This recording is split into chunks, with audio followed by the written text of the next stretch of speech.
Hi, in today's video we'll talk about several different strategies to help you save money on your monthly home payment. Your monthly housing payment is probably one of the biggest expenses you have every month. Whether you're trying to save money so that you have more money to spend on items, vacations, other things like that, or you need to save back a little bit due to some other expenses, or maybe you're trying to take advantage of a market situation and really try and get some savings. It's always a great idea to review the following strategies.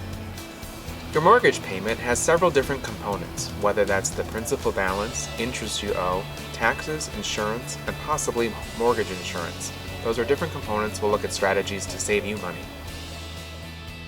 Let's take a moment to understand your mortgage payment. You bought a house for $185,000. Took advantage of a 3% down payment.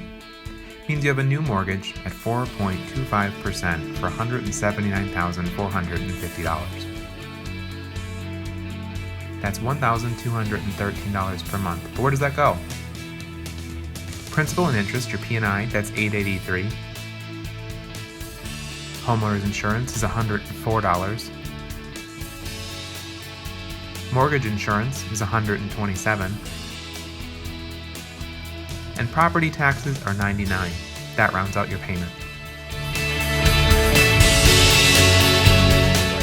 The first thing we'll look at is your property taxes. Whether your state or county assesses the value of your home, that'll impact the taxes that you have to pay each year.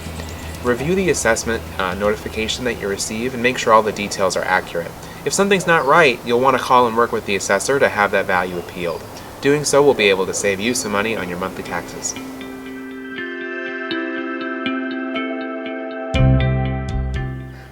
Another item to look at is your homeowner's insurance. You've probably had the same policy for several years, and it's maybe time to reevaluate that. See if you can call your agent and get a deal or discount that maybe you didn't qualify for before. This will help you save a little bit of money. If they're not able to offer any discounts, it doesn't hurt to shop around and look at some different carriers to see if you can get comparable coverage and have to pay less for that. Let's take a look at the impact your homeowner's insurance has on your monthly payment.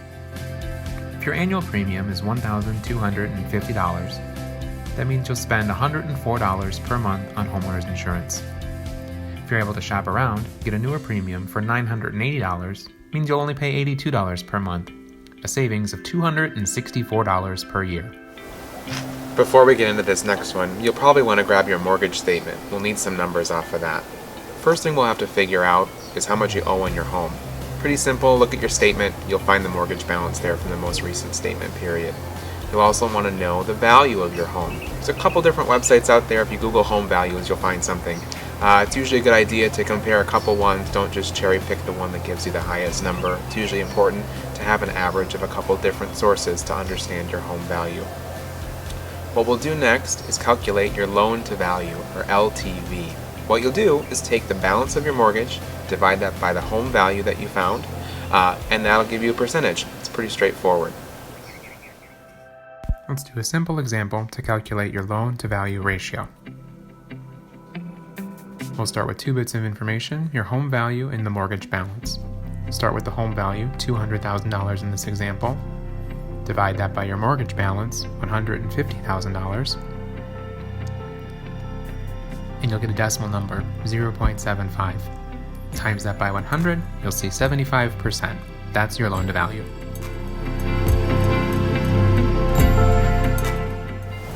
Now that we've figured out your loan to value, it's important to see if your mortgage statement includes mortgage insurance. Depending on the loan program you would have selected when you initially purchased your home, you might be paying mortgage insurance every month.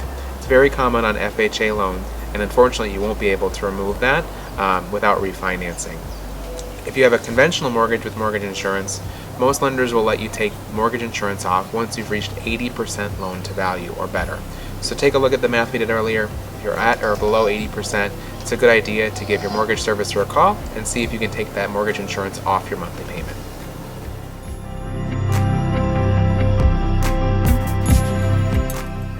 The next strategy is refinancing. You have a couple different options here. If you can get a better rate, you'll save money on your monthly interest expense.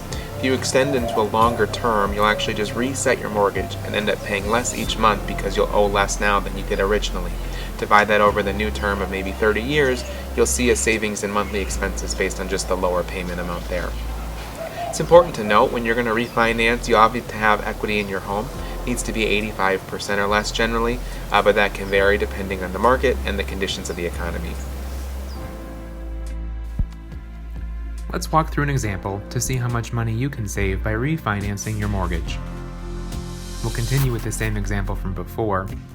Your home that you bought for $185,000 has gone up in value and is now worth $200,000. You've been making payments for several years and the loan balance is $150,000. Interest rates are currently at 3.25%.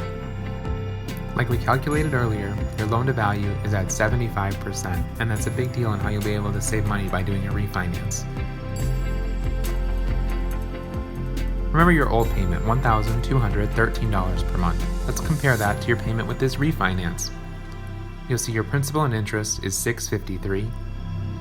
The deal you got on homeowners insurance brought that to $82.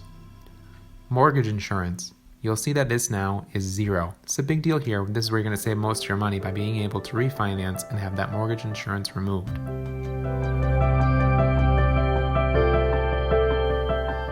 Property taxes. Because your home's worth more, you'll end up paying a little bit more in property taxes, so you'll see $107. Brings your total mortgage payment to $841. So that's $372 a month that you'll free up. Over the course of the year, that's over $4,000 you'll have in savings there. Do keep in mind though, since you've extended the term of your loan for another 30 years, you'll end up paying more over the entire course of the loan by refinancing. So just keep that in mind as part of your broader financial strategy. A few final options you can have if none of the previous tips worked for you is to work with your loan servicer. You'll have a couple different options. One, forbearance. You won't make your payment for a short period of time, but typically you will need to recover those payments once the repayment period begins. The other option is a modification. It'll just change the terms of your mortgage without having to go through some of the other steps. Both of these are significant changes though, so you'll want to review your options with your loan servicer. Hopefully you learned a couple different tips to save some money on your monthly mortgage payment. Thanks for watching another DIY Labs video. If you enjoyed this, make sure to like, comment, and subscribe.